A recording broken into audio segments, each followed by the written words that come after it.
Pemirsa, serangkaian liburan lebaran dan juga libur panjang sekolah, berbagai cara dilakukan wahana rekreasi air untuk menarik pengunjung. Salah satunya adalah menggelar foam party atau pesta busa. Para pengunjung diajak merasakan sensasi berbeda mandi dengan busa di kolam secara beramai-ramai sambil mendengarkan musik. Seperti apa keseruannya? Berikut kami laporkan untuk Anda. Pesta mandi busa berlangsung hanya momen libur lebaran dan sekolah di sebuah wahana taman rekreasi air di Jalan Pantai Batu Bolong, Canggu, Badung. Sejak dibuka pukul 8 pagi, taman rekreasi telah dipadati warga yang mengisi hari libur.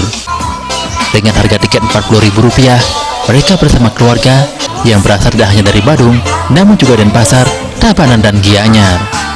Ditemani alunan musik, para pengunjung baik dewasa dan anak menyatu di kolam renang dan selanjutnya merasakan semprotan busa yang disambut meriah. Salah seorang pengunjung, Anggun dan Rai, mengaku gembira bisa turut merasakan mandi busa yang merupakan pengalaman pertama. Bersama keluarga, mereka bisa bercanda dengan penuh tawa. Kayak bisa ngerasain gimana rasanya mandi busa.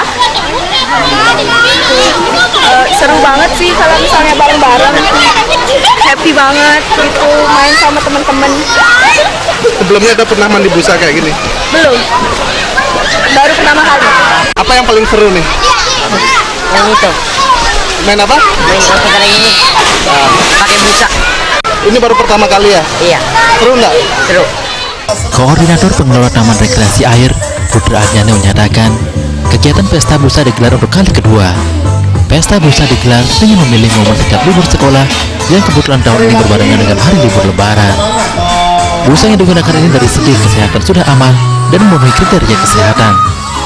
Mandi busa dianjurkan hanya diikuti anak-anak di atas 2 tahun dan dewasa. Kalau buat busa tidak ada bahayanya, tapi yakin mereka senang. Tadi Bapak sudah lihat juga, mereka senang. Tidak ada unsur bahayanya, tidak ada. Ini aman. Dari aman kita juga bisa ya taruh di badan juga nggak ada gatal. Mereka senang di sini. Kegiatan pesta mandi busa digelar selama 2 hari. Berkat pesta mandi busa, terjadi peningkatan omset hingga 40% dibandingkan hari libur biasa. Winada dan Ratna,